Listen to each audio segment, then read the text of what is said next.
Sejam todos bem-vindos. Hoje nós temos uma amiga que vem pela primeira vez aqui, minha vizinha Marilza. Seja bem-vinda. Que Jesus ampare teu coração e que tudo fique bem. É sua filha? Ela já veio? Há muito tempo, né? Mas volta às vezes, tá? Vem só com a mamãe, não. Vem junto com a gente. Vamos agradecer, né, a Jesus, né, de nós estarmos aqui hoje, né, pedindo a bênção, pedindo a proteção.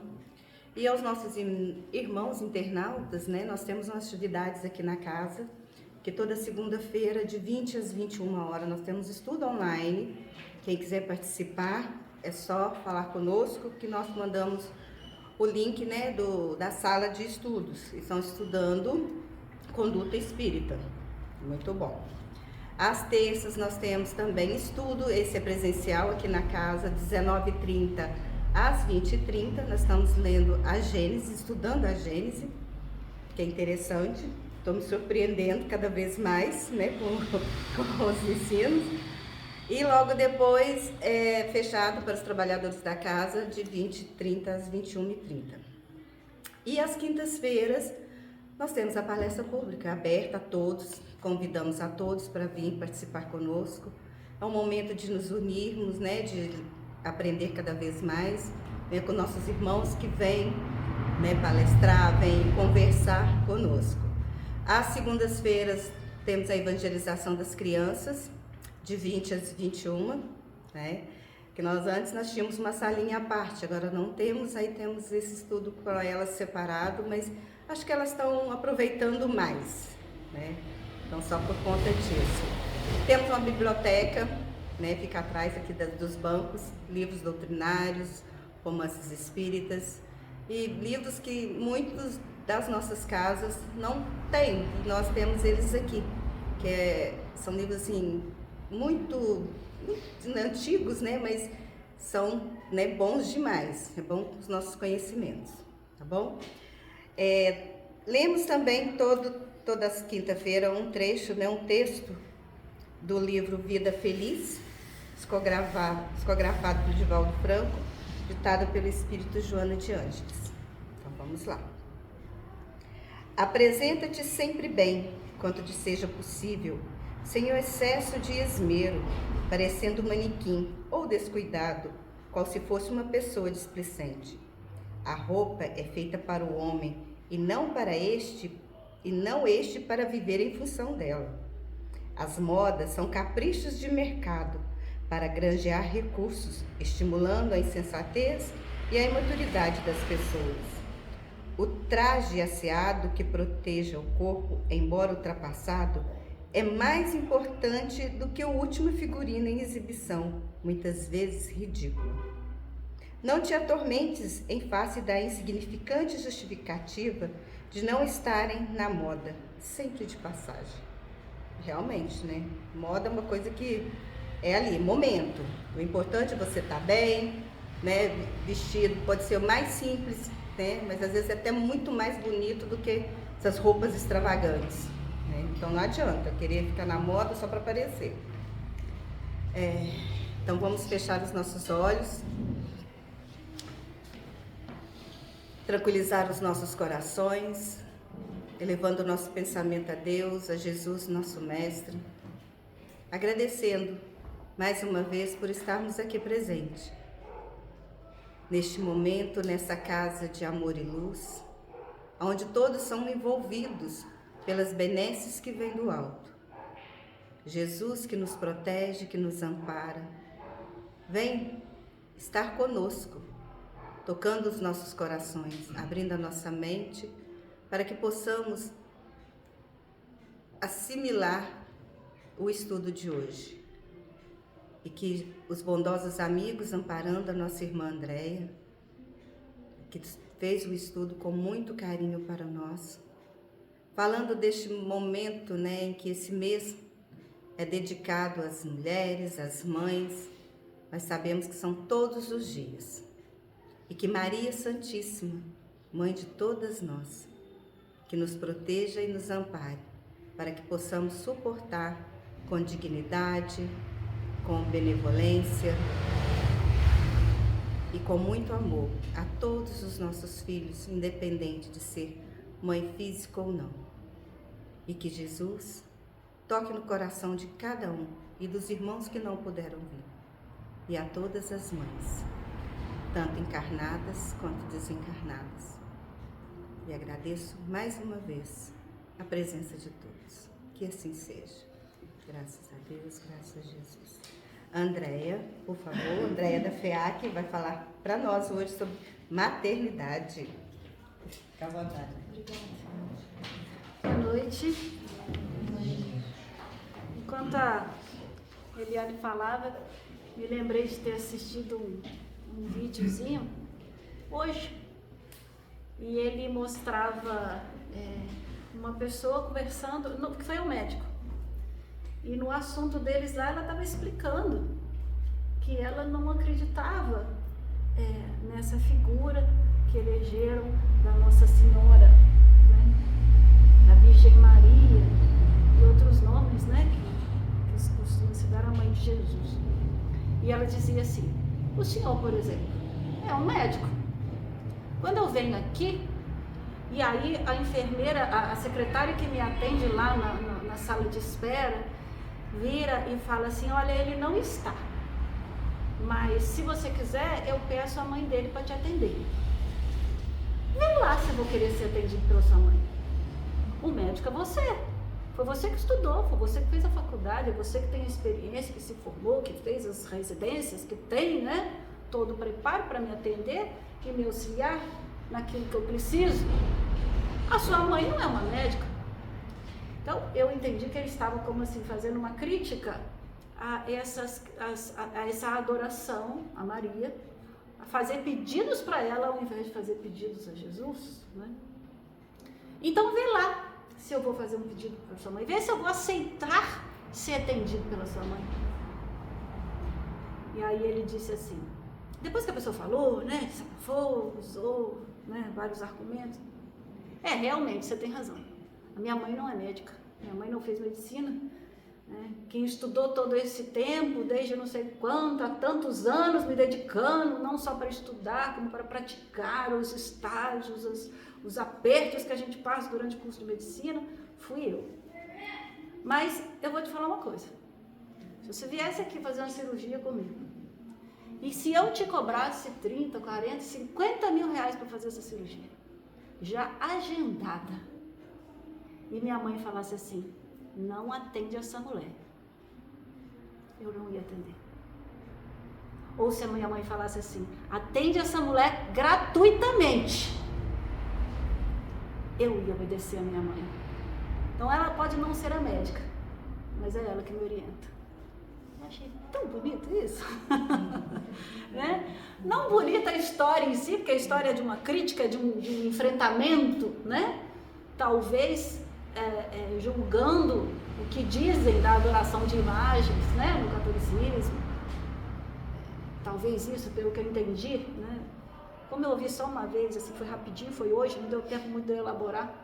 Tinha até esquecido disso, me lembrei, né, quando você estava aqui, não por acaso.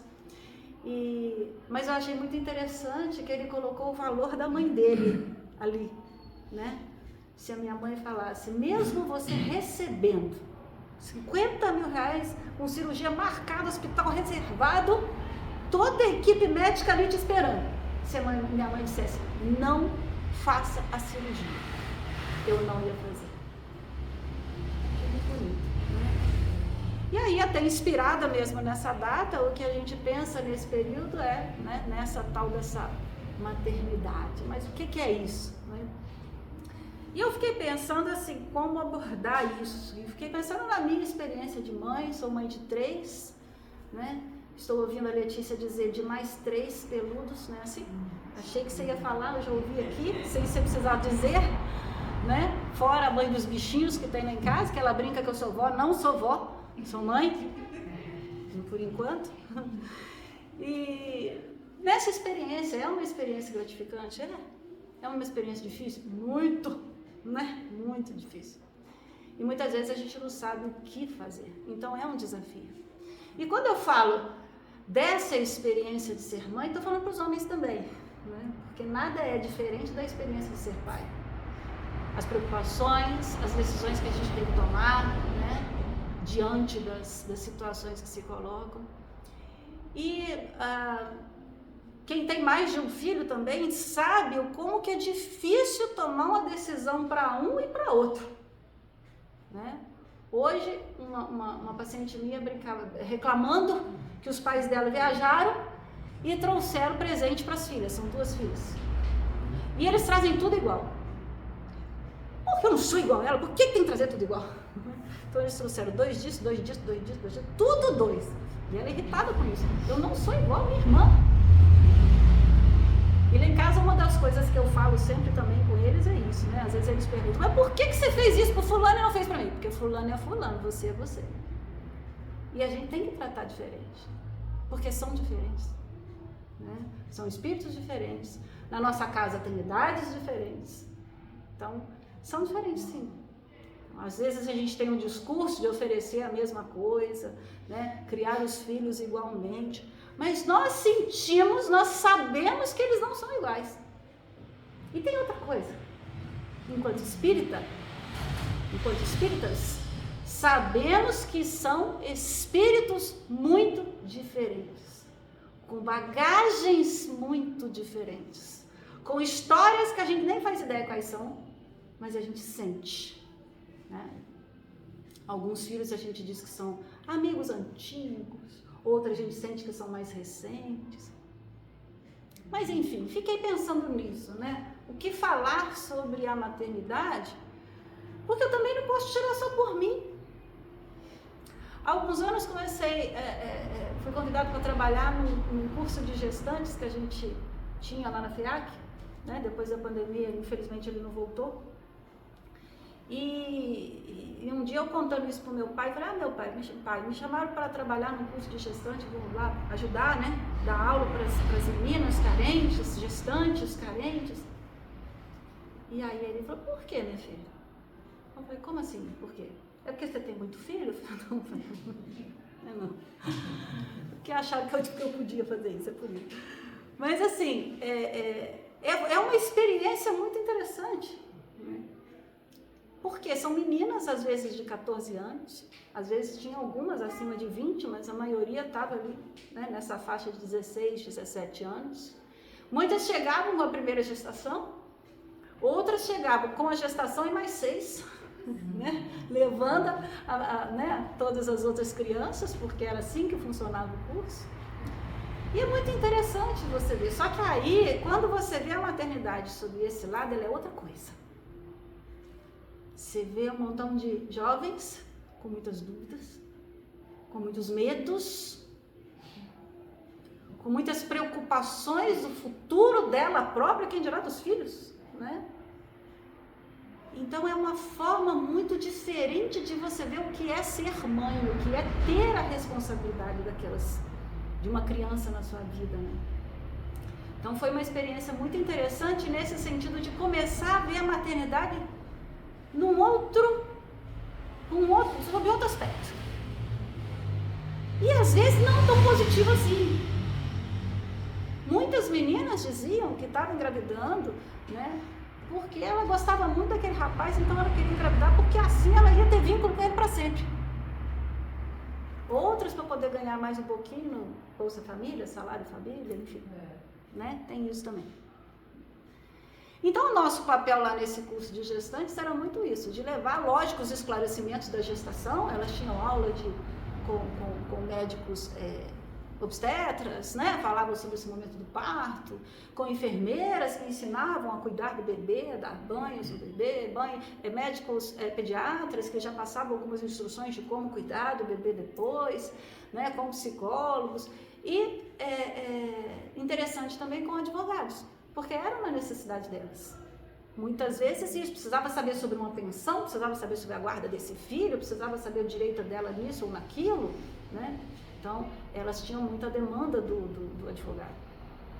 E ao final desse curso, elas recebiam um enxoval. Então, o trabalho na casa era muito grande nesse sentido de...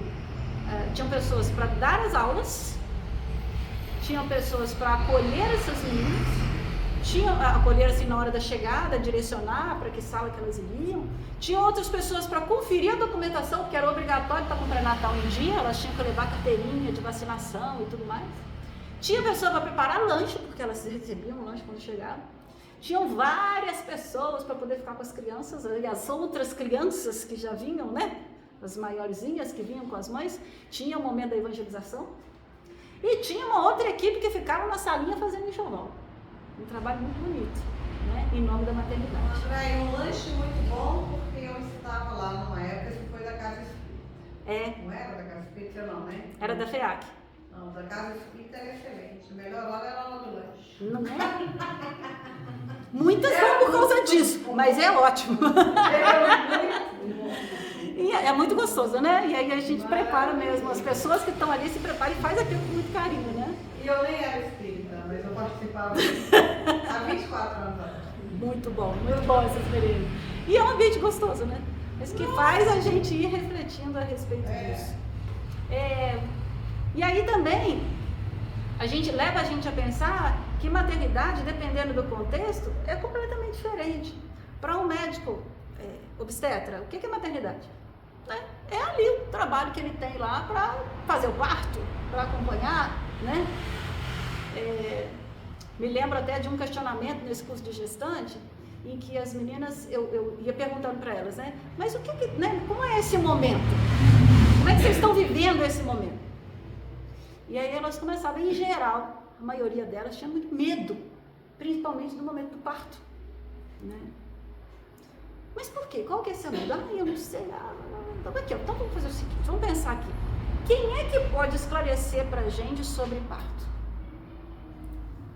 Aí, quem tem muito filho. Então tá, então vamos lá. Quem tem muito filho que pode ensinar para outro, porque já passou muitas vezes por isso, sabe, né? Aí uma falava, não, é a minha mãe, porque a minha mãe sabe tudo disso, né? Sou eu, porque eu já tive 6 filhos. Sou eu, porque eu não sabia. Não, eu conheço uma pessoa que teve muito mais filhos do que todo mundo junto aqui. É quem? É um médico. O médico que está ali todo dia fazendo isso. É ele que sabe desse momento. É mesmo. Então, vamos confiar naquilo que o médico sabe fazer. É ele que está todo dia fazendo aquilo. Então, ao invés de ter esse medo e acreditar naquelas fantasias que a gente escuta, né? Vamos escutar o nosso médico. É a melhor pessoa para a gente poder confiar ali. Então, isso é muito legal, de você ver, né? Esses vários lados, né? Eu tive uma amiga, não tenho uma amiga, tem muitos anos que eu não vejo, que ela se mudou, mas é que ela tinha pavor de ser mãe. Pavor. Engravidou, sem querer, né? Como se diz. E ela, quando ela veio me contar, ela falou uma frase que eu assim, nunca mais esqueci, de tão chocante que foi para mim. Eu preferia ter um câncer a estar grávida. Foi algo que até hoje eu fico assim, rezando por ela, para ela não ter esse câncer. Bom, até hoje ela não teve, não sei como vai estar, né? Uma pessoa com muitas dificuldades emocionais, com muitas mágoas da mãe, entende? Então nem sempre essa questão de ser mãe é algo tão lindo como, né, muitas pessoas colocam, né? Ao mesmo tempo também não é aquela coisa tão difícil, tão impossível. Certa vez uma amiga chegou para mim, tinha acabado de se casar, 1 mês de casado, descobriu que estava grávida. Eu não imaginei que eu fosse ficar grávida tão rápido assim. Eu queria curtir meu casamento. E toda nervosa com isso. E o tempo ia passando, a gente estudava junto, né? A gestação ia andando, e ela sempre me perguntava. Aí um dia ela parou e perguntou, como é que é ser mãe? Porque eu sempre escuto tanto umas coisas, eu nunca pensei nisso, porque eu estou em outra fase, eu nunca pensei, como é que é? Como é que é esse negócio que fala de amor incondicional, como é que é isso? Olha, não vou saber te explicar não. Eu tenho 3, mas eu tenho certeza que o que você vai sentir quando você tiver o seu filho, vai ser completamente diferente daquilo que eu senti. A única coisa que eu vou dizer a você é, dá Dá bastante atenção a isso que você vai perceber. Eu não consigo te explicar o que é. É intenso. Você muda a sua vida. É intenso. Mas eu não sei explicar. E ela ficou me olhando, porque eu acho que quando ela viu, eu tinha 3, então ela foi, né? Toda afoita para ver se descobria o que era o tal do negócio da maternidade. Né? Foi uma gravidez difícil, que ela custou aceitar, difícil assim emocionalmente. Mas passado uns meses, né, depois que o neném nasceu, ela veio me falar, realmente, André, acho que se você me explicasse umas 10 vezes, eu nunca ia entender isso que eu estou vivendo. E no caso dela, ela amou ser mãe. Mas enfim, socialmente ser mãe é ter um filho, né? Não interessa se ele é meu, se foi eu que gerei, né? Mas a mãe é aquela que a gente olha e vê que tem um filho, que já cuidou, que cuida daquela criança, daquele adolescente, daquele adulto. Então isso é um pouco para a gente pensar que mãe é muito mais do que ser uma mulher, do que gerar um filho, né, no útero ali. A gente vê muitos homens que são mães. Eu tenho uma amiga querida, a Silvana. A Silvana é muito mais mãe do que muita mãe que eu vejo, e ela não tem filhos. Tem os cachorrinhos dela, claro, mas ela não tem filhos, ela nunca gerou, né? Nunca teve uma gestação. E ela é a mãe dos sobrinhos, mãe dos amigos, mãe do marido dela. Ela é aquela pessoa mãe, em vários sentidos. Então isso é para a gente abrir, né, a cabeça um pouco e pensar que ser mãe é muito mais do que ser homem do que mulher. Ser mãe é muito mais do que poder estar, né, com uma gestação com um barrigão. Ser mãe é mais do que, às vezes, ter uma criança dentro de casa para cuidar, para alimentar, para dar banho, para ensinar a beber. É mais do que isso.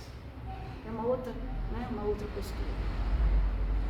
E que a doutrina espírita nos mostra isso com muita facilidade. Mas, né, antes da gente falar, né, sobre o que a doutrina espírita traz para a gente, eu queria trazer para vocês essa questão dessas diversos tipos de mães que a gente tem.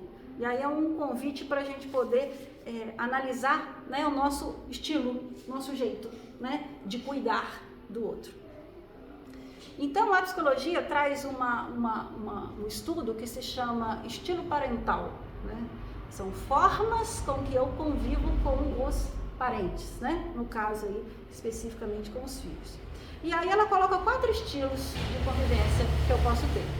O primeiro deles é o estilo autoritário. Enquanto eu estou falando, eu convido que vocês a pensarem sobre qual estilo vocês acham que tem. O primeiro deles se chama estilo autoritário. São aqueles pais que são muito exigentes. São pouco tolerantes, pouco compreensivos. A característica maior deles é a imposição. Vai agora, porque eu te mandei fazer isso assim. Letícia, não vale contar quem que eu sou não, tá? É aquele que não conta não. É aquele que o tempo todo lida com a autoridade. Lembrando sempre assim, quem manda sou eu. Às vezes aplica punição, não necessariamente física, mas um castigo, né? Para que a criança aprenda. Ou um castigo que seja assim, privando de alguma coisa, sem celular, sem ver televisão. São inflexíveis quando a criança vai falar alguma coisa e quer negociar. Não. Mãe, aqui sou eu. Sou eu que mando. Eu não vou perguntar quem, tá, gente? Fica tranquilo que eu não vou perguntar. Isso o que provoca, muitas vezes, né, nos filhos? São filhos que crescem com muita insegurança, né, não sabendo assim, se colocar muito nas situações. São criados com muito medo, ficam com medo diante das coisas, né, de não saber resolver. Afinal de contas, ele cresceu aqui, assim não, tem que ser assim. Qual é a sensação que fica? Não sei fazer nada, né? Tudo que eu faço está errado. Manda fazer de outro jeito. Eu não vou contar, mas tem gente rindo. Não vou mostrar quem é. Então, a tendência desses filhos é ser também assim, porque tiveram esse exemplo, né, dentro de casa. Estou falando de Pessoas que cuidam, mães, pais, pessoas que cuidam, cuidadores, tá? Então esse é o estilo autoritário. Estilo 2, democrático. O que é o estilo democrático? São aqueles pais que se relacionam bem com os filhos, tá? Eles são mais tolerantes diante dos filhos. Eles encorajam a autonomia. Ah, mãe, tô com medo. Vai, meu filho, vai embora. Resolve isso aí, né? Quer dar uma opinião? Vamos lá, pode falar. O autoritário nem escuta. O democrático, ele para e escuta. Consegue fazer negociação. Deu uma ordem. Não, mãe, peraí, deixa eu te explicar. É isso. Tá, então tá. Eu tenho uma amiga que fala que uma palavra que mãe nunca pode ter é então. Não pode. Sabe? Aquele negócio que você fala assim, não. Ah, mas assim, então, não pode. Então ela é daquele estilo autoritário mesmo, né? Não pode ter um então, não. Ela escuta as opiniões, não tem problema em mudar de opinião, tá? Se ela fala um negócio e o filho diz outro, não tem problema em mudar de opinião, consegue negociar, mas também não é que deixa correr solto, ela coloca limites. Tudo bem, você quer sair? Ok, mas esteja em casa na hora tal. Você quer sair, mas aonde você vai? Com quem você vai estar? Consegue vir até esse momento? Se compromete a fazer isso assim? Limites. E deixa bem claro até que lugar o filho pode ir. Tá? Esse tipo de relação consegue ter assim uma autoridade, né? Mas ao mesmo tempo consegue fazer um diálogo, né? Consegue ser mais afetivo. É como se assim, supervisionasse a conduta daquela criança ou do adolescente. Tá ok, onde você vai? É isso? Não, que hora você chega, com quem você vai estar? Não é aquela coisa impondo, mas é tomando conhecimento. São mais afetuosos do que os pais autoritários. E conseguem criar oportunidades para, né, os filhos evoluírem, deixa os filhos se desenvolverem. Os filhos, né, qual o resultado nos filhos desses pais que seguem esse estilo? Eles aprendem a lidar mais com os problemas. Aprendem a lidar mais e consegue assim, estar numa situação e saber resolver as coisas. E isso é muito interessante porque a gente esbarra também na personalidade dos filhos, né? Eu costumo dizer lá em casa, eu não vou falar aqui porque obviamente tem como é que chama? Boi na linha, né? Tem boi na linha. Mas lá em casa é assim, fulano, vai ali, né, e compra uma caneta igual essa aqui pra mim. Ah, tá. Aí o fulano vai, quando volta, mãe, não tinha. Aí pro outro, fulano, você vai ali e compra uma caneta igual essa pra mim. Mãe, eu fui lá, não tinha. Aí eu fui lá na outra, aí eu vi lá que tinha. Aí eu fui, mas aí era tanto. Aí eu fui lá na outra, que foi daquele que tinha e que era menos. Aí eu comprei daquela. Né? É diferente. E isso é muito o papel que os pais que são mais democráticos conseguem, né? Então é tipo assim, deixar crescer assim, ó. Vou empurrando, né? Ela disse assim, quem voltou e falou que não tinha menino, que menino. Eu falei isso? Então tá. Tem boi na linha. Tá, outro estilo de pais. Vamos aí tentar identificar. Terceiro estilo se chama estilo permissivo. Então, são pais compreensivos, são pais tolerantes, mais afetuosos, dão muito carinho, né? Aceitam a situação. Utilizam muito pouco de punição, não interessa o que a pessoa faz, o que o filho faz, mas não pune nunca, está sempre ali oferecendo mais afeto. Evitam a autoridade ou não colocam nenhuma regra. Não conseguem Desculpa. Não conseguem estabelecer limites. De jeito nenhum. Não põe limite. Não exige um comportamento maduro. Né? Outro dia apareceu lá no meu trabalho uma mãe que queria que eu atendesse o filho dela. E aí ela foi e conversou comigo. Não, é porque ele é assim, ele não sei o quê. Daí, foi certo. É porque eu tenho muita preocupação com o futuro dele. Eu falei, sim. E falou todas as questões lá do menino, né? E aí ela virou, falei, será que ele consegue sozinho? Eu falei, não sei, você passa o endereço para ele, mas aí qualquer coisa você traz, né? Aí no dia eu falei, pode trazer. Aí no dia marcado o rapaz dele. 40 anos. Já era formado, já tinha uma profissão.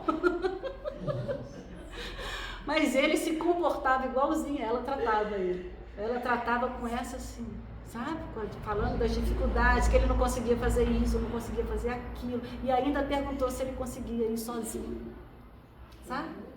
Né? Aí chega lá um rapaz formado, se eu não me engano ele era o quê? Acho que era fisioterapeuta, não sei. Um rapaz formado, um rapaz de 40 anos. Né? Então, nesse estilo de pais, né, de criação, a tendência do filho é não crescer e vira um eterno adolescente. E as mães ficam preocupadas porque ele não quer sair de casa de jeito nenhum. Tem isso. Sair de casa para quê? Assumir responsabilidade? Pagar conta? Pagar conta? Pois é, né? Então, esses pais não colocam regras. Né? Ele deixa que os filhos resolvam os problemas, tomem suas próprias decisões e não permite muito que eles sejam independentes. Então, a tendência que cria nos filhos problemas mesmo na vida, né? Se sentem mais inseguros, não se sentem capazes de resolver as coisas, afinal de contas sempre teve alguém para fazer, né? E acaba tendo comportamentos inadequados. Ficam muito sem limites, ficam infantis, revoltados. Eu lembro sempre de um caso que eu sempre comento, tem muitos anos isso, mas me gravou muito uma cena que eu vi de um crime que houve, não aqui, em outra cidade, deve ter sido São Paulo. Vocês devem se lembrar, o nome da menina ficou muito marcado, Eloá, né? A menina que matou Eloá. E eu me lembro do repórter mostrando o dia do cativeiro, né? Ainda mostrava, a Eloá estava viva ainda, o cara segurando ela, né? Assim, no pescoço, e a câmera filmando, de longe conseguiu filmar o rapaz segurando ela, e o repórter falava assim, cadê a mãe desse cara? Cadê a avó desse fulano? Eu esqueci o nome dele agora. Cadê a avó dele? A mãe dele? Hã? Gutenberg. Isso. Marcou, né? Uma coisa assim muito pesada. Que nunca ensinou a ele a receber um não. Que nunca deu um não para ele. Porque se a gente der um não, né? A criança vai aprendendo que tem coisa que não pode. E ele ficou revoltado com a Eloá, por quê? Porque a Eloá terminou o namoro com ele. Não é isso?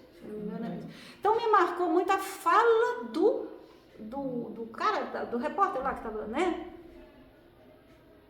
Ninguém tinha. Cadê a mãe que não chega e chama? Aqui, meu filho, você está fazendo alguma coisa errada, vem cá, ué. Né? E nunca disse isso para ele, né? Então, por isso, diante de uma frustração, porque é isso que acontece, ó, eles ficam sem limites, são infantis, são manipuladores. E muito frustrados e muito pouca tolerância diante dessas frustrações. Então não sabe o que fazer quando está sofrendo, quando se frustra, né?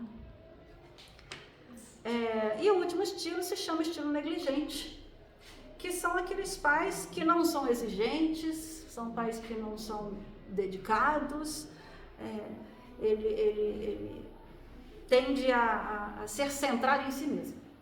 E muitas vezes, né, com aquele argumento de não, tem que trabalhar para sustentar a casa. Né?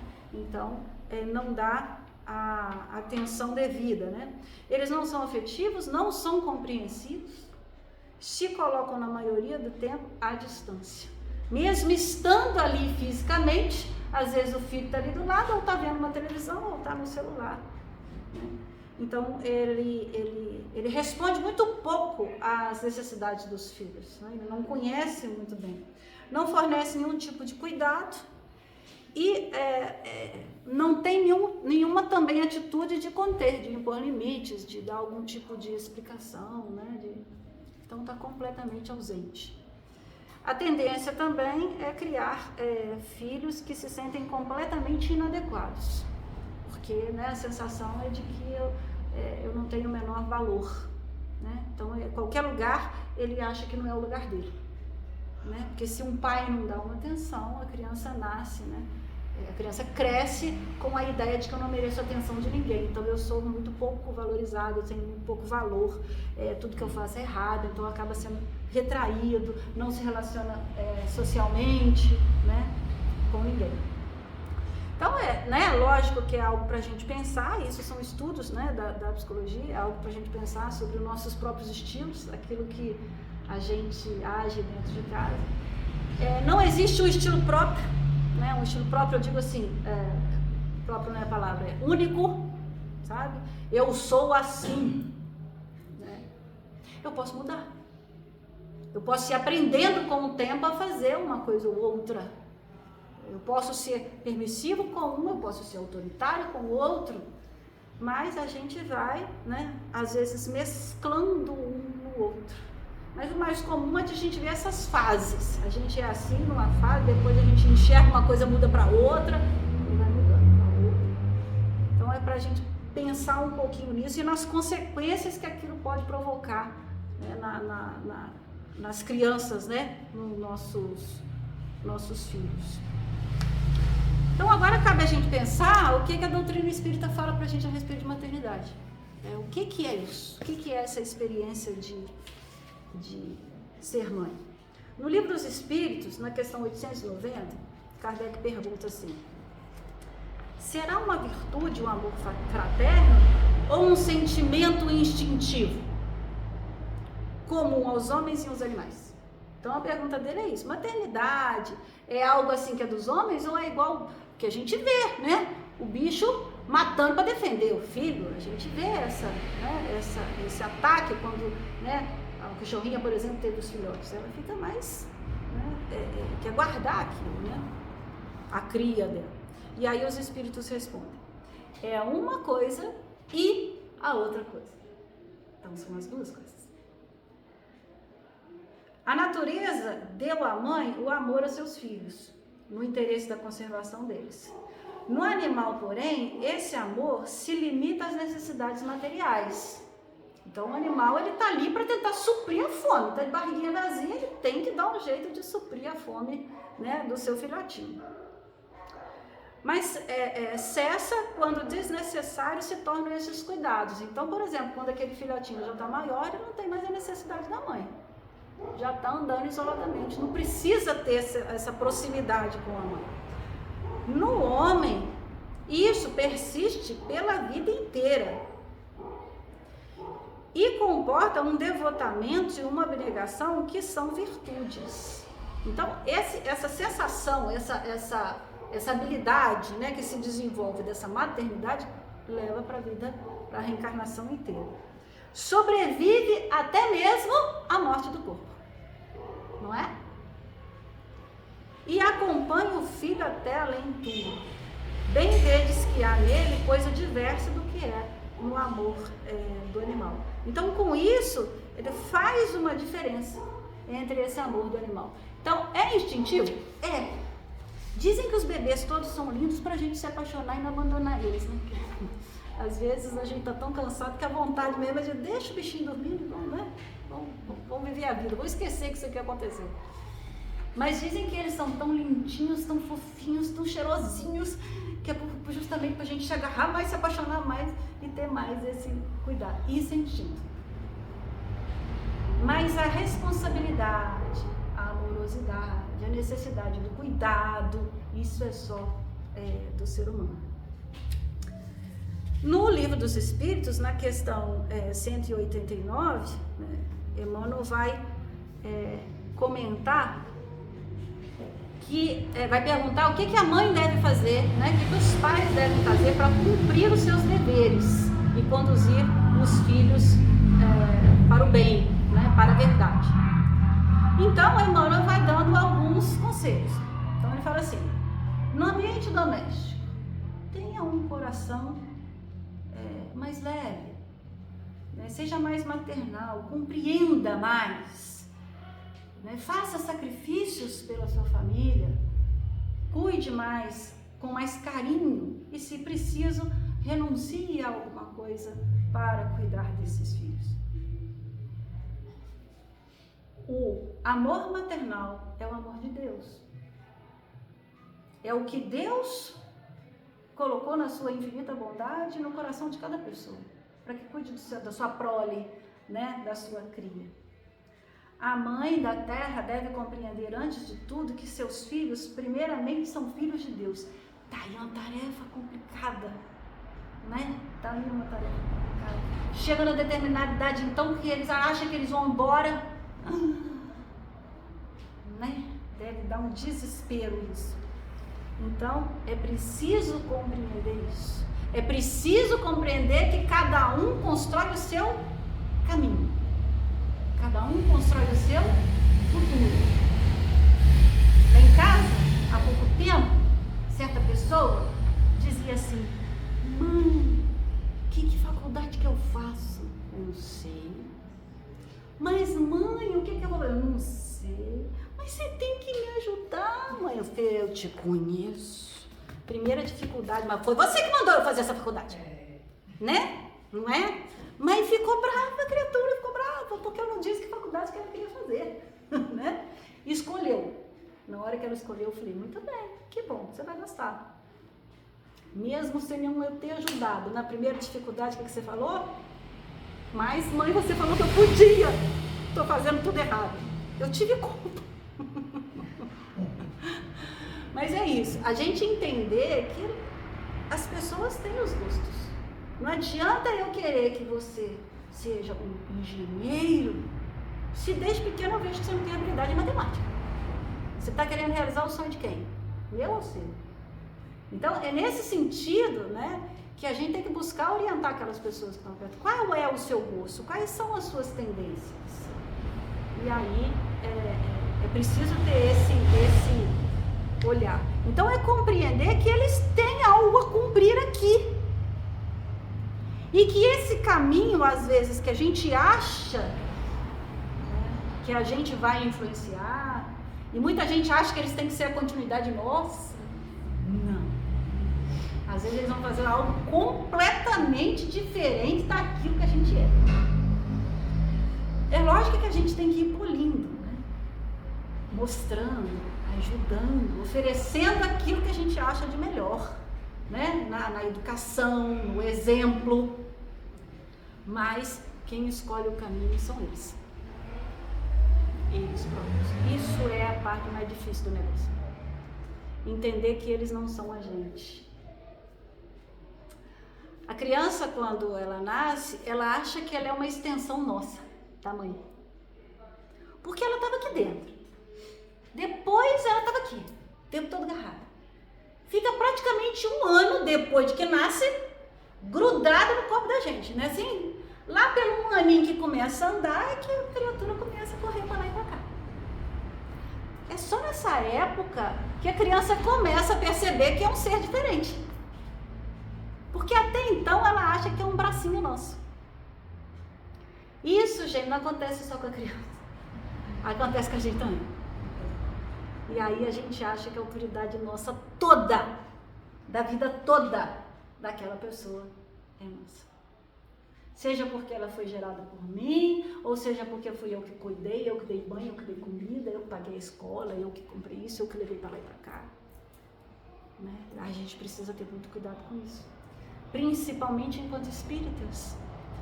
Porque a gente sabe que cada espírito vem para cumprir uma determinada experiência, uma determinada missão, vamos dizer assim, que podem ser muito diferentes das minhas. E aí? Eu tenho um livro que é muito interessante, que eu ia trazer, mas acabei esquecendo, que conta a história de várias figuras, né, marcantes, né, da nossa história, do mundo. E é muito interessante a forma como ele coloca os textos, né? São vários livros com vários textos. Estou tentando lembrar o nome para falar para vocês. Eu lembro do autor, chama Pedro Bonilha. Quem é seu filho? É esse o nome. Quem é seu filho? Ou quem são nossos filhos? É essa a pergunta, o título é esse, por aí, um desses dois. E ele conta uma história assim, ele começa contando a história de uma criança. Né? Ele fala dos pais, fulano, Maria e João tiveram uma filhinha. E essa filhinha nasceu assim, assim, assim, e foram contando. E não fala o nome dessa filhinha. E conta a história dela, ela cresceu, estudou na escola tal, e na época tal o pai morreu, depois não sei quem, a mãe morreu. Aí ela foi criada pela avó, foi criada por não sei quem, foi criada... E conta toda a história daquela pessoa. E nos últimos parágrafos do capítulo é que ela fala quem é aquela pessoa. Então, quando você vai ouvindo a história sem saber quem é, você não sabe, né, o expoente que vai ser. Então, por exemplo, contou a história da Cecília Meirelles, né, você nunca chega, pela história que foi contada dela, você não consegue imaginar como aquela mulher chegou a ser essa poetisa tão capaz, famosa no mundo inteiro. Quando conta a história do Hitler, porque Hitler também, né, é protagonista de uma das historinhas desse livro, você nunca, pela criação dele, que começa a falar desde antes, desde que a mãe estava grávida, pela criação dele, você nunca vai imaginar que esse homem fez o que fez. Nunca. Então é por isso que o livro é estruturado de uma maneira legal, as histórias... Quem é seu filho? Quem é seu filho, obrigada. Isso aí. Ótimo. Pedro Bonilha, não é isso? É. Isso mesmo. E é muito legal você ler, vale a pena ler pra gente ir aprendendo um pouco. Então, é importante, a Emmanuel vem falando pra gente, é preciso a Mãe Terrestre lembrar, é preciso ela compreender antes de tudo que seus filhos, primeiramente, são filhos de Deus, não são meus, como a minha roupa, como meu relógio, não é um objeto que eu tenho posse, né, sobre ele. Mas é preciso também ensinar essa criança, esse filho, a fugir da liberdade excessiva, né, das atitudes inconsequentes e a ensinar posições mentais para que ela tenha uma vida edificada. É preciso cuidar dos outros filhos, de outras mães, como se fossem seus filhos. É preciso oferecer paz aos filhos, ensinando esse paz, né? Ensinando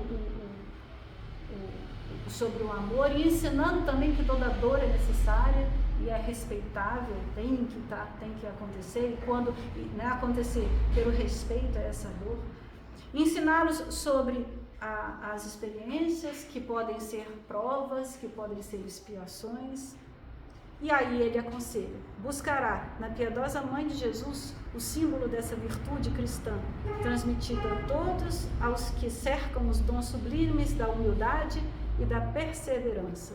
Então, o papel de ser mãe, né, para Emmanuel é usar Maria Santíssima, né, como nosso exemplo.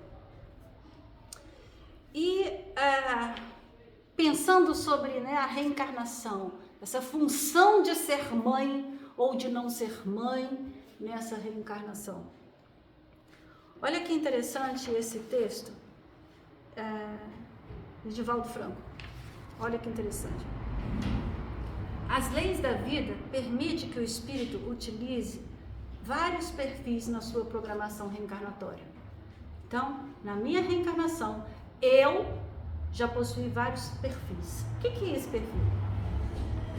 Poderemos reencarnar diversas vezes em um só sexo biológico, para depois fazermos um longo percurso no sexo oposto. Ou também reencarnar, ora no feminino, ora no masculino. Para entender esse processo, basta pensar no fenômeno da aprendizagem. Um aluno poderá fazer as matérias do seu curso lentamente, uma de cada vez. Ou poderá estudar todos os conteúdos de uma vez só.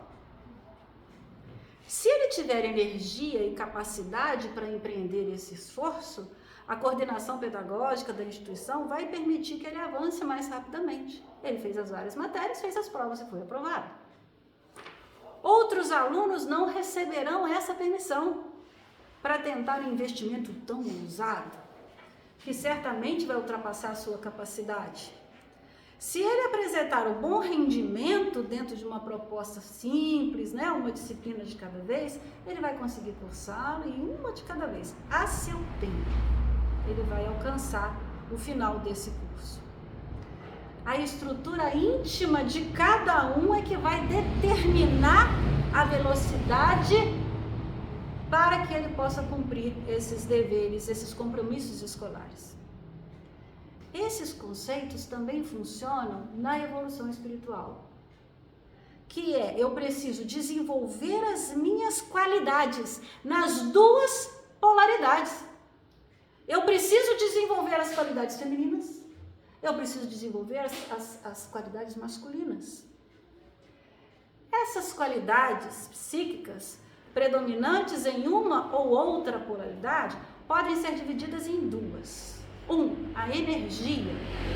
A energia é uma capacidade de enfrentar mais as coisas, a ousadia, a liderança, o destemor. Essa é uma característica predominantemente masculina. E o amor, na outra polo, é a capacidade do acolhimento, da doçura, da compreensão, da sensibilidade. Essa é uma característica predominantemente feminina. Ambas as polaridades, a da energia e do amor, quando plenamente desenvolvidas, levam à conquista da sabedoria. Eu preciso ter as duas. Vamos imaginar que eu tenho um trabalho em que eu sou aquela pessoa mais doce do meu trabalho. E eu trabalho numa escola. Eu sou uma professora de adolescentes. A doçura. Vai dar certo? Né? Eu preferia buscar a polaridade da energia. Meu filho, senta e presta atenção na aula. Eu preciso dessa polaridade masculina para impor ali uma liderança. Se eu sou chefe de uma equipe no meu trabalho, se eu trabalho com uma equipe de vendas, eu não posso ser doce. Eu tenho que ser invasivo. Né? Não tão invasivo, mas né? Eu me colocar mais.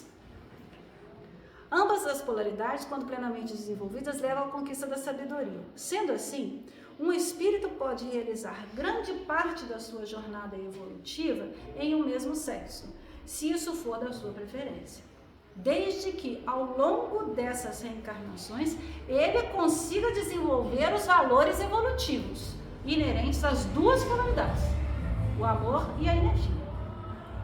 Mas se isso não acontecer, e o rendimento desse aluno, igual o exemplo que ele deu da escola, não for esperado pelos seus professores, haverá um redirecionamento desse programa. Se eu não estou conseguindo aprender, né, as duas polaridades, tendo sido mulher diversas reencarnações, há um rearranjo e eu vou me colocar como homem numa próxima. Ou seja, se ele desenvolver de uma forma muito desproporcional essas duas características, ou se ele desrespeitar o sexo oposto, a divindade fará com que ele tenha alterado o plano de aprendizado reencarnatório.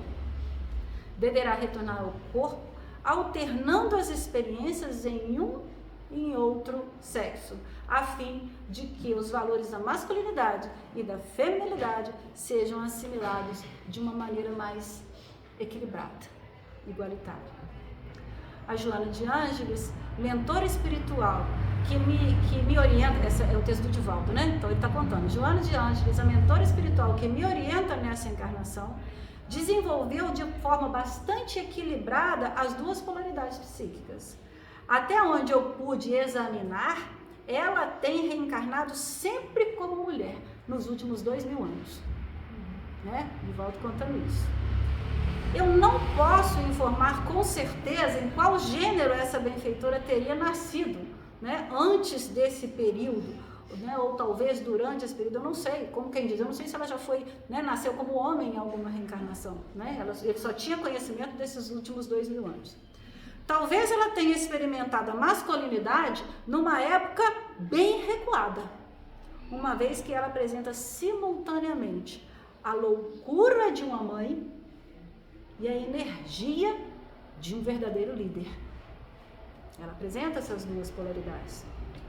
Outra explicação para o desenvolvimento ambivalente das duas polaridades da Joana de Ângeles, é que ao longo dos últimos 20 séculos, Joana tenha vivenciado a condição feminina em suas reencarnações mais expressivas, que podem ter sido intercaladas por alguns intervalos, que retornou no corpo físico como forma masculina. Então, ele está abrindo essa possibilidade. Mas ela pode ter ampliado as suas expressões psicológicas de liderança e energia, mesmo estando reencarnada no sexo feminino. Durante toda essa jornada, pela qual eu estou transitando, e é Edivaldo dizendo, aprendi com ela disciplinas rigorosas. Disciplinas rigorosas está no caso da energia masculina, tá? Mas também recebi belíssimas lições de ternura maternal. Emmanuel, guia espiritual de Chico Xavier, apresentou-se ao médium na sua condição psíquica masculina. E até onde nos é dado analisar, ele esteve reencarnado como homem nos últimos 2000 anos. No entanto, quando esse espírito fala sobre amor, demonstra um sentimento profundo de maternidade, que pode ter desenvolvido em reencarnações como mulher ou em experiências de devotamento, mesmo reencarnando como no gênero masculino. Todos conhecemos homens que são nitidamente maternais, doces, meigos, apesar de sofrerem uma influência fisiológica da testosterona, o hormônio masculino. E para que essa característica sensível aflore, o ser não necessariamente tem que reencarnar como mulher. E aí, eu pergunto a vocês, e Jesus? Alguém pode imaginar? Existe a presença mais doce, mais amorosa do que Jesus? Ao mesmo tempo, sabemos da firmeza das suas decisões, das suas falas, das posturas assertivas ao nos ensinar as coisas. Eu gostaria de encerrar fazendo uma leitura que é psicografada por Chico Xavier, da nossa irmã Meimei, que fala sobre as lãs, para a gente pensar um pouco e deixar entrar em nós esse ambiente, Esses próximos dias vamos viver, trazendo para nós o verdadeiro valor dessa maternidade, e não o que se fala hoje, o que se sente hoje em dia, que é muito levada a maternidade por outros lados, mas a gente sentir esse verdadeiro valor, essa verdadeira espírito maternal que todos nós podemos desenvolver. Eu gostaria que essa prece, uma prece de Meimei, pudesse ressoar em nossas mentes, e eu convido a vocês a fechar os olhos, e cada frase dessa que eu folhei aqui, que vocês possam mentalmente repeti-las, como se fosse a nossa prece de encerramento. Deus de infinita bondade, pusestes os astros no céu e as flores na haste agressiva. A mim deste os filhos, e como os filhos me deste o amor, que me rasga as entranhas como se eu fosse uma roseira espinhosa que mandasse carregar uma estrela. Aceitaste a minha fragilidade a teu serviço, determinando que eu sustente com a maternidade o mandato da vida. Entretanto, não me deixes transportar sozinha um tesouro assim tão grande. Dá-me forças para que eu compreenda os seus desígnios. Guia-me ao entendimento para que a minha dedicação não se faça egoísmo. Guarda-me nos teus braços eternos para que meu sofrimento não se transforme em cegueira. Ensina-me a abraçar os filhos de outras mães com carinho que me insuflas no trato daqueles que me enriquecem a alma. Faze-me reconhecer que os meus filhos, rebentos da minha ternura, são depósitos da sua bondade, são consciências livres, são independentes e que eu devo encaminhar e não colocá-los sobre os meus caprichos. Inspira-me humildade para que não me deixe levar pelo orgulho. Concede-me a honra do trabalho, a fim de que eu possa cuidar com respeito daqueles que estão sob a minha guarda. Esclarece-me para que eu ame a todos eles, filhos ou filhos de outros. No entanto, Senhor, permite-me inclinar o coração em Teu nome, pela Sua bênção, com aqueles que se mostram menos felizes. Que eu me veja contente e grata e que eu possa oferecer um pouco da minha parcela para que os outros se sintam igualmente felizes.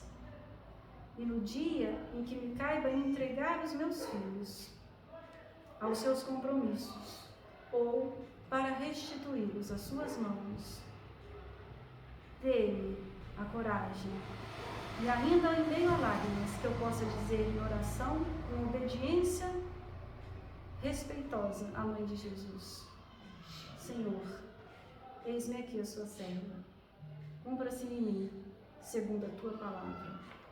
Meimei, psicografia de Chico Xavier.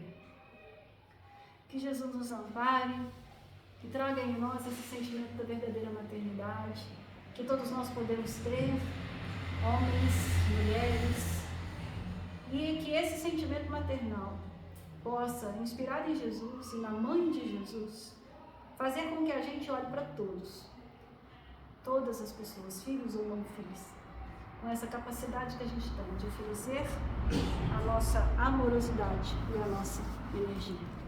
Que Jesus nos ampare.